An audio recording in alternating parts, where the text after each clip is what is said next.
সকাল ওই মোটামুটি 8টা সাড়ে 8টা মতো বাজে। এই যে,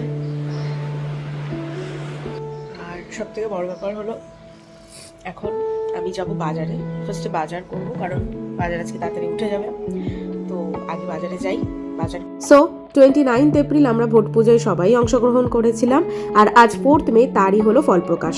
কাল থেকে বেশ একটা টানটান উত্তেজনা সবার মধ্যেই আলোচনা যে কোন ফুল আসছে ক্ষমতায়, পদ্ম ফুল না জোড়া ফুল। শেষে আমরা এখন জেনেই গেছি যে কে ক্ষমতায় এসেছে।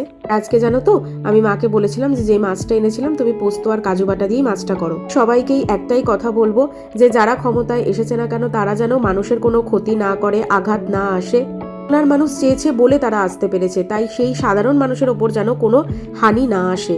তাই সবাই শান্তি শৃঙ্খলা বজায় রাখুন, ভালোভাবে বাঁচুন, সুস্থভাবে বাঁচুন। চারিদিকে দাঙ্গা হাঙ্গামা ভাঙচুর করাগুলো এগুলো কিন্তু একদমই ঠিক নয়। মানুষ চেয়েছে বলে আপনারা এসেছেন, মানুষের উন্নয়নের জন্য আপনারা ক্ষমতায় এসেছেন, তাই সেটাকে বজায় রাখার চেষ্টা করবেন। আজ এটুকুই, আসি তবে, ভালো থাকবেন।